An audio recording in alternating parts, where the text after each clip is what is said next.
He wanted nothing to do with me. I wasn't going to get anything. But the real sticking point, the dagger in my heart, we could never predict his behavior on a given day. Being deprived of one's parents is among the most excruciating experiences. Additionally, Jerry Lewis's sons have experienced this excruciating pain. However, if they had such a deep affection for their father, then why do rumors concerning their tense relationship spread after Jerry's passing? The rumors have been confirmed by Jerry Lewis's son at long last. Which ones are these? Well, let's find out. On March 16, 1926, Jerry Lewis was born in Newark, New Jersey. He was born in New Jersey. His origins were not prominent. His father, Danny Levitch, also known as Danny Lewis, was a vaudeville performer who had a sharp sense of humor and a lot of aspirations. Rachel Levitch, his mother, was a talented pianist from Warsaw who performed on WOR radio while her husband entertained in the background. When they worked together, they produced music and laughter, which was a gift that they would give to Jerry.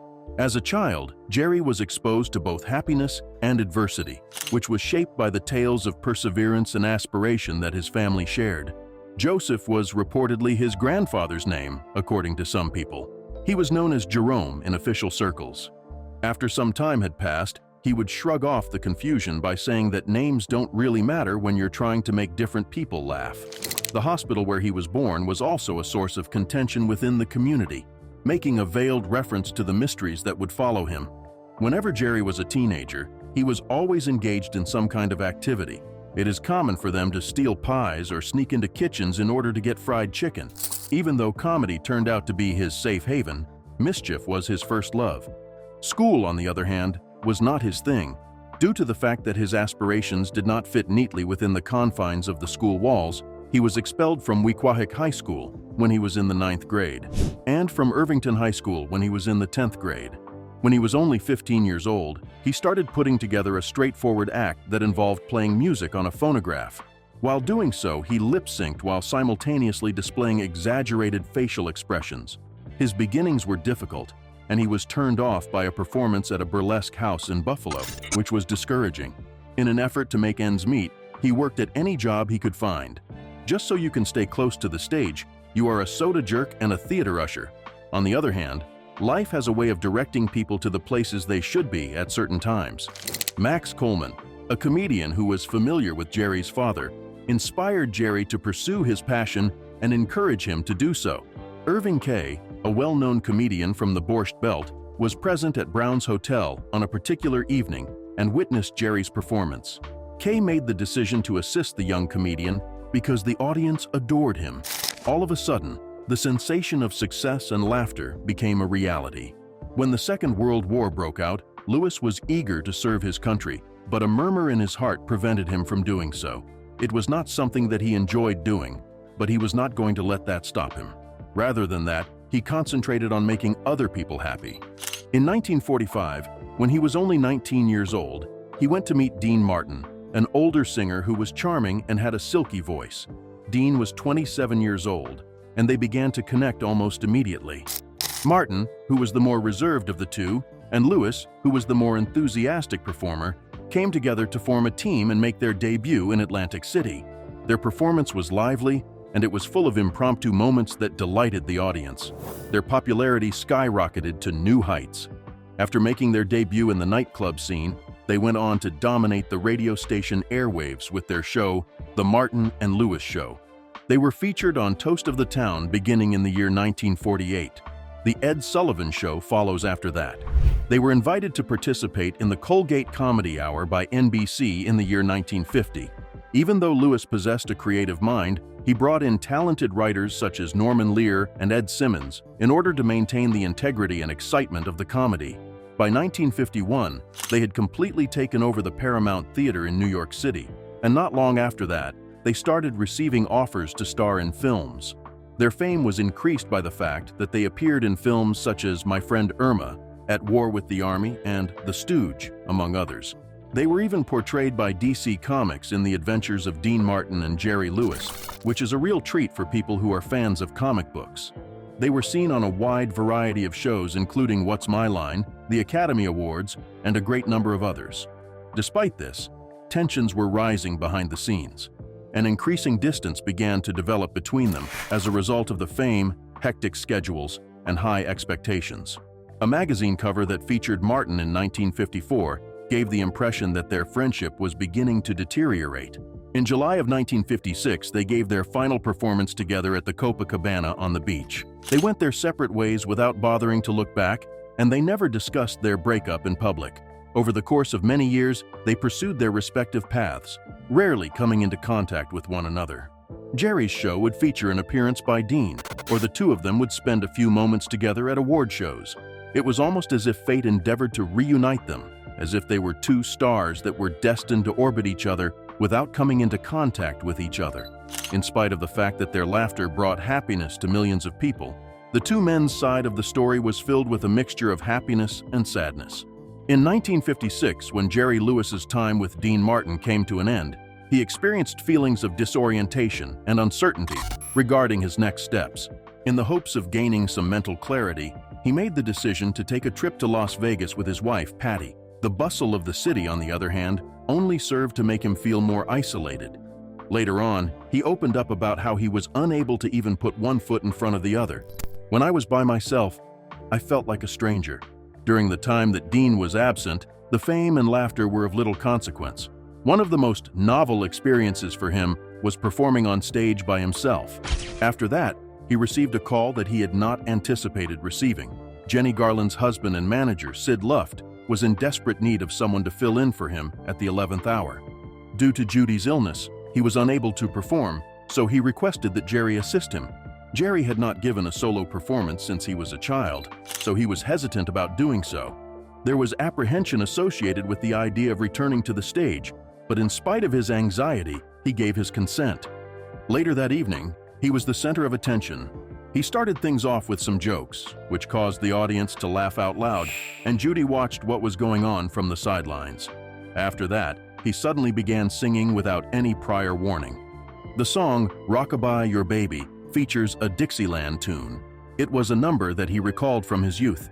When he first spoke, his voice was trembling, but he quickly became more assured. Following the conclusion of his performance with "Come Rain" or "Come Shine," the audience applauded. As he walked off stage, he experienced a new sensation on the inside. "I was confident that I could handle it on my own," he said, savoring the moment. He made the decision to record those songs on his own, despite the fact that he was uncertain whether or not anyone would be interested in listening to them. In a turn of events, Decca Records was so impressed with what they heard that they decided to sign him for an album. It was his single, "Rockabye Your Baby," that broke the top spot on the charts. On the charts, number 10. And his album, Jerry Lewis Just Sings, climbed to the 3rd spot on the charts and remained there for several months. Over 1 million copies were sold, which demonstrated to him that he was capable of achieving success on his own. Jerry's life underwent a transformation from that point forward. It was at the Sands Hotel in Las Vegas, which he had previously shared with Dean, that he started his career as a performer. It was offered to him by the Sands that he would receive the same amount of money as he did when he was working alongside Dean. With a revitalized sense of self-assurance, he declared, "I've never been happier. For the very first time, I am able to focus on my thoughts." It didn't take long for his schedule to line up with performances. Shows such as "What's My Line" featured him as a guest, in addition to a great number of other people, even appearing on The Ed Sullivan Show. During his 3 stints as host of the Academy Awards, he consistently displayed a sense of humor and spontaneity. Jerry was able to fill the gap with his quick wit during his 3rd time hosting the show, which ended up being 20 minutes more than it should have been. After that, Hollywood did take notice. Since Paramount was aware of his talent, they made him an offer to star in a solo film called The Delicate Delinquent. After that, he went on to star in films such as Rockabye Baby, The Geisha Boy, and The Sad Sack. Even the well-known director Billy Wilder expressed interest in casting him in the film Some Like It Hot. However, Jerry declined the offer. The audience enjoyed every single moment of his films because they contained a combination of happy and heartfelt moments. A groundbreaking agreement was signed by him with Paramount in the year 1959. $10 million for 14 films that were produced over the course of 7 years, along with 60% of the profits. This was an absolutely remarkable arrangement. He was in complete control of the creative process, including the right to the final cut, and the rights would be returned to him after 30 years had passed. According to a famous quote attributed to Barney Balaban, the head of production at Paramount, he once said, "If Jerry wants to burn down the studio, I'll give him the match." In the past, Jerry Lewis was a young boy from Newark who was looking for his place on stage. However, he had grown to become one of the most influential personalities in Hollywood. He continued to entertain with one performance, laugh, and film at a time, demonstrating that he was capable of carrying himself independently. Visit to a Small Planet, the final film that Jerry Lewis and producer Hal Wallace worked together on, was released in 1960, marking the conclusion of their collaboration. Jerry persisted, despite the fact that his future was uncertain. In the beginning, Cinderfella was scheduled to be released in the summer, but Paramount decided to postpone it until Christmas. In order to get a quick hit during the summer, they urged Jerry to come up with something fresh as soon as possible. It was imperative that he perform at this pinnacle of his career. It was a whirlwind of activity that led him to transition from being an actor to a filmmaker. The Fontainebleau Hotel in Miami served as the setting for his filming, and he was responsible for directing, producing, co-writing, and starring in The Bellboy. All of this was accomplished on a mere budget. At night, he would perform there, and during the day, he would be filming scenes. Even though it was difficult, he continued on. Jerry, in collaboration with Bill Richmond, is responsible for the creation of a story that does not contain a single line. Whistling, gestures, and silent clowning were the primary modes of communication that he utilized in The Bellboy. He reserved his voice for the final, most significant joke. This was not only an inventive choice on his part, it also assisted him in moving things along more quickly. Since there was no dialogue to bring him down, the scenes flowed together without any problems. Afterwards, he was blessed with a tool that completely altered the course of the game, which was instant video playback. Because of this, he was able to review each scene immediately after it was shot, which eliminated the need for him to wait for the footage to be developed. Despite the fact that some critics were uncertain, Hollywood had never before encountered anything comparable to it. Pete Harrison, a reviewer, criticized Lewis's decision to remain silent, stating that he is not Chaplin, Tati, or Harpo. Despite the fact that Paramount had withdrawn its support for this silent film, Jerry did not retract his position. The Bellboy was finished with nearly $1 million of his own money that he invested in the project. As a result of its eventual premiere, it quickly became one of his most cherished films, putting an end to those who had doubts about it. As Jerry's self-assurance increased, he continued to collaborate with Richmond on the writing and directing of additional films. During the production of The Ladies' Man in 1961, he constructed a remarkable dollhouse set that was 3 stories tall. This set captivated audiences in a manner that Hollywood had never seen before. The Errand Boy, his subsequent project, followed a similar path, consisting of skits and visual humor, but this time it took place in a manufacturing facility for motion pictures. While this was going on, it was difficult to position him in a consistent role on television. Because of his commitment to filmmaking, NBC terminated his contract. However, there were rumors that they were unable to locate a weekly show format that was suitable for him. He made appearances on a number of different programs. In an effort to bring him back for his talk show, the networks worked very hard. Over the course of 1963, he directed the film The Nutty Professor, which told the story of a timid scientist who transforms into a charming but impolite ladies' man. It was a novel approach to the story of Dr. Jekyll and Mr. Hyde, and many people considered it to be his best work. Both Who's Minding the Store and It's a Mad, Mad, Mad, Mad World were released in the same year, and he made a cameo appearance in both of them. And The Patsy, which was a comedy that made fun of the fame-making machine that Hollywood is. He was in a good mood at this point in time. The Jerry Lewis Show, a magnificent 13-week series that aired on ABC in 1963, was given to him. Subsequently, he appeared in the films The Disorderly Orderly and The Family Jewels, both of which depict a young woman navigating the naughty actions of her uncles. On the other hand, as time passed, the magic started to lose its enchantment. After 17 years of service, his long-term contract with Paramount was finally terminated in 1966. A careful examination of the numbers was being carried out by the studio, which was now owned by Gulf Plus Western. In light of the fact that Jerry's most recent films were not performing as well as expected, Paramount made the decision not to renew his contract, and in an instant, he was deprived of his residence in Hollywood. After leaving Paramount in 1966, Jerry Lewis was adamant about joining Columbia Pictures and beginning a new chapter in his career immediately.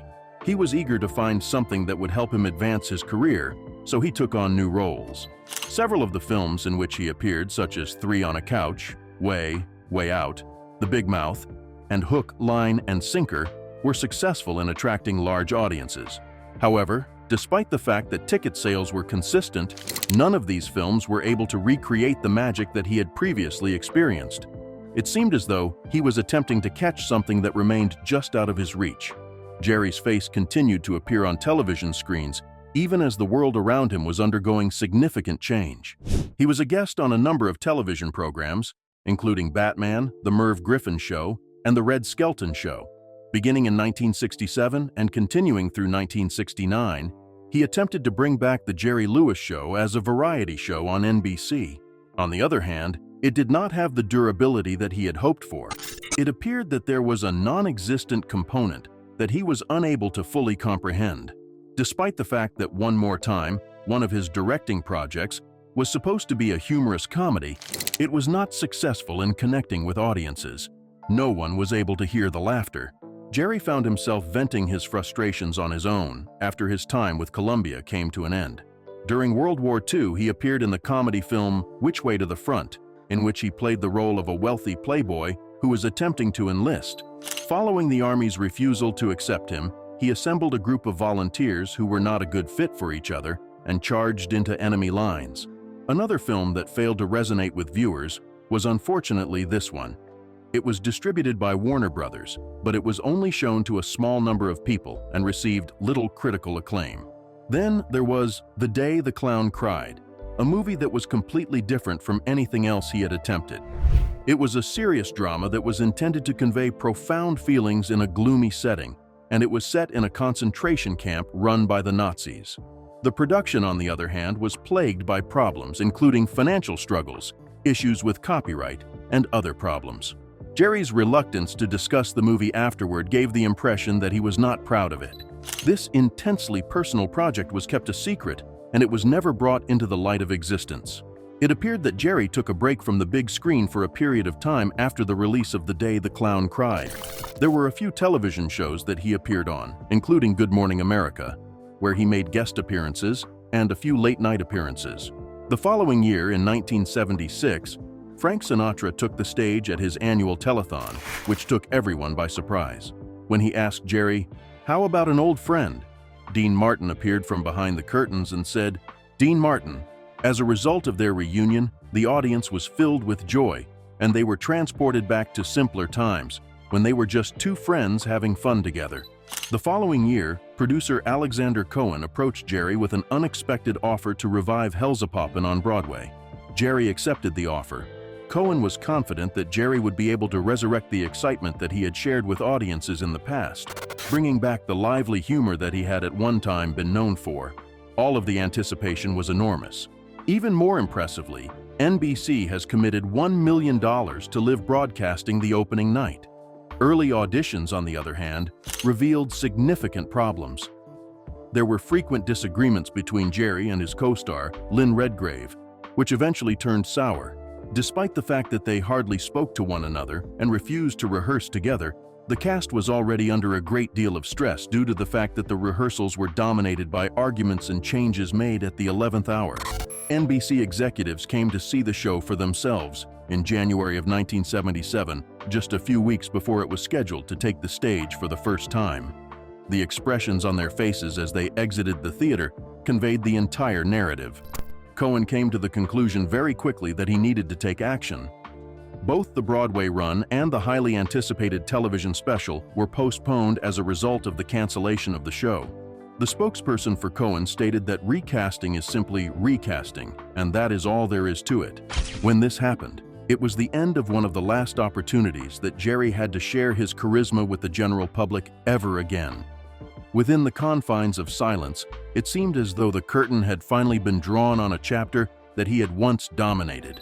Although Jerry Lewis left behind a vast legacy, there are a few things that need to be clarified. Jerry's sons conducted an interview in which they disclosed a shocking revelation concerning the rumors that were associated with their father. At the time of his passing, Jerry Lewis was remembered all over the world as a comedy superstar and a significant figure in the entertainment industry. Nevertheless, there were profound sorrows hiding behind the laughter. When it came to his children, silence filled the void, along with a pain that would last forever and possibly never go away. Shortly after his passing, the news spread rapidly. His 5 sons who survived were left with nothing from his enormous estate, which was valued at $50 million. They did not receive even a single dollar.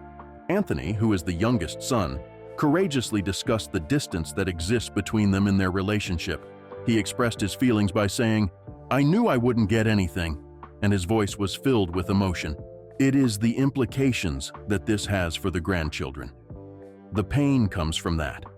Anthony and his brothers suffered significantly more than just a financial setback as a result of being excluded from the will. A final and painful remembrance of a father's love that had always seemed to be just out of reach for them was brought to mind. During a period of time that was far from ideal, Jerry Lewis and his first wife, Patty Palmer, welcomed their first set of brothers into the world. At the time of his birth in 1959, Anthony was one of 6 boys. They carried the burden of the death of one brother, who had passed away in 2009, a victim of addiction, and a reminder of the suffering that had an effect on all of them. While Anthony was still a child, he was never sure which version of his father he would encounter. He would hear his mother announce, "Your father's home," whenever he heard the car pull into their Bel Air home. This would happen on certain nights, as if it were a warning, it felt. In the hopes of remaining undetected, he and his brothers would disperse and look for places to keep themselves hidden. As Anthony reflected on those times, he recalled that we were never able to guess his mood. At other times, the silence is the most painful, as it leaves a sense of tension in the air that is not spoken. On other occasions, the sting of a belt left its mark on the victim. However, to tell you the truth, it wasn't the outward manifestations that stayed with me. The psychological wounds were more severe. The ones that remained and ached without ever diminishing were the ones that remained. The glitz made the shadows appear even darker, despite the fact that the individual seemed to be living a life of luxury and fame, rubbing elbows with Hollywood stars. Anthony came to the realization that his father was the most successful box office star in the entire world. From the perspective of everyone else, he was extraordinary. However, when he is at home, his presence has the potential to quickly deplete the joy that is present in the room. The family gradually disintegrated over the course of time, with the bonds fraying like old threads. Following some time, Anthony made the decision to initiate legal action on behalf of his mother. It had been nearly 40 years since they had been together when she was left to handle everything by herself. Anthony was faced with a difficult decision, supporting her or taking a stand against his father. He had no desire to make that choice in the first place. It appeared as though death was unable to mend what was already broken, as their rift appeared to widen after Jerry passed away. Not even an invitation was extended to 3 of the brothers to attend the funeral. Anthony admitted that he had been excluded. There was no Gary present. Mr. Ron was not present. Only Scotty and Chris were present, and they were confronted by a man who had concealed a great deal from them. When everything was finally put to rest, it became abundantly clear that Jerry's estate would be distributed to his second wife and the daughter that they had adopted. None of his sons were given anything. Despite this, Anthony's tone was one of quiet ache rather than anger. According to what he said in a soft voice, "I wish I'd had just one moment to sit down with him. One more opportunity to tell you, Dad, that I love you. Not all wounds are able to heal. Certain moments are lost forever, never to be reclaimed." It's possible that this is the most harrowing reality of all for Anthony and his brothers. Suppose Anthony and his brothers had the opportunity to meet their father for the final time before he passed away. What would have transpired on that occasion? The comment section is where you can share your thoughts, and you can subscribe to the channel also.